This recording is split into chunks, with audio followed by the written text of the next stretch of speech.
What if your day was planned with meticulous care while your distant cousin roamed a world of beautiful, untamed chaos? This is the question that defines two hippos, separated by an ocean but united by the rising sun. One is Harry the Hippo. He lives in a thoughtfully constructed zoo habitat. The other is Huxley Bull from a vast African river. They both stir at the same hour, but their worlds could not be more different.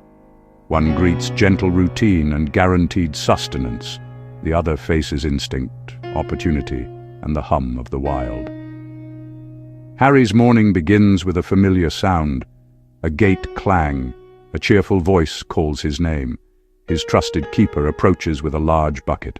Inside, carefully measured fresh hay, crisp vegetables, sweet melons, apples.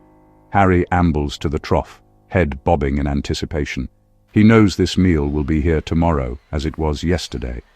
He eats slowly, savoring juicy fruit without hurry. His world is dependable provision. Thousands of miles away, at an African dawn, Huxley the Hippo emerges from cool water. Mist and riverbank mud fill the air. Hunger is an urgent, primal call. He doesn't wait. He must find his own food. He lumbers onto the bank and tears at lush grasses. He eats with a steady, powerful rhythm, consuming vast quantities. Today the grazing is good, but drought can turn this green land into a barren plain. The herd may be forced on long, arduous journeys for food. This morning difference sets their entire existence apart. For Harry, in his managed environment, this time is often dedicated to enrichment. His keepers believe that a stimulated mind is just as important as a full belly. Today, a large, bright blue barrel bobs tantalizingly in the center of his crystal-clear pool. It is a new object designed to spark his curiosity and encourage natural behaviors. He approaches it with a playful sort of caution, nudging it with his enormous snout, and then pushing it under the water, watching with apparent satisfaction as it bursts back to the surface. This is a game. It is a safe, controlled challenge that keeps his powerful muscles active and his intelligent brain engaged. The keepers rotate these enrichment items regularly. Sometimes it is a frozen block of ice filled with fruit, other times a complex puzzle feeder.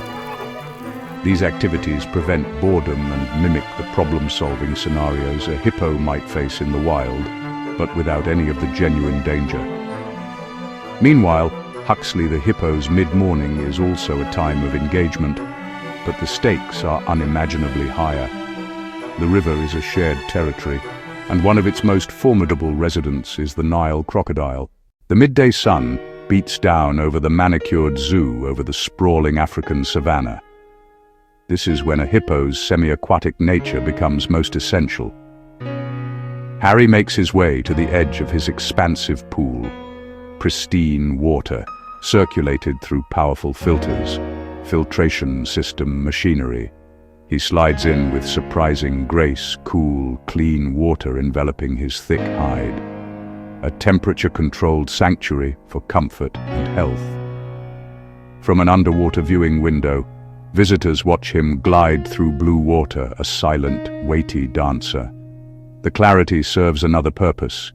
Keepers perform daily visual health checks, spotting scratches, spotting skin irritations, spotting other changes in his condition. If he fell ill, this clean pool would be crucial for treatment and recovery. On cooler days, the water is heated to prevent a chill. His midday soak is a managed, therapeutic experience, scientific care. Meanwhile, Huxley the Hippo seeks relief from the same sun. He slips into the slow-moving, opaque river. Rich brown water, thick with sediment. He sinks into cool, dark depths, mud swirling around him. As the afternoon wears on, the social dimensions of each hippo's life come into focus. For Harry, this is peak visiting time at the zoo.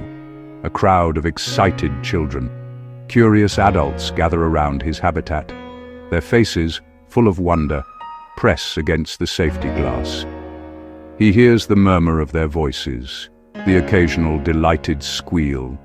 He surfaces with a great, jaw-stretching yawn. He is an ambassador for his species. His calm presence teaches these humans about the power and surprisingly gentle nature of hippos, fostering a connection that can inspire conservation efforts.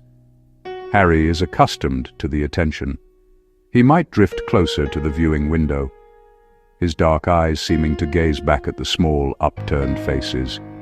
He is a spectacle, a source of joy and education for beings from another world.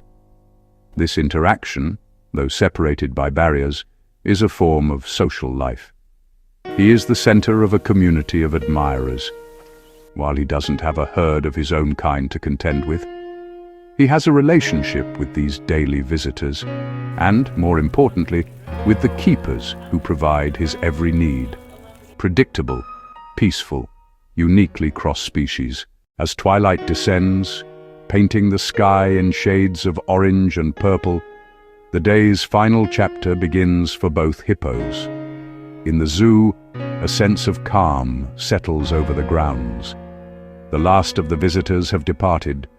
The gates are locked for the night. Harry receives his evening meal, hay greens, and watches as the keepers complete their final rounds. The lights along the visitor paths cast a soft, artificial glow, creating a familiar and secure environment. He ambles to his favorite resting spot in the indoor portion of his habitat, a soft bed of sand, straw. He lowers his immense body to the ground with a soft sigh. Here, he is completely safe. There are no predators to worry about, no rivals to challenge him in the dark.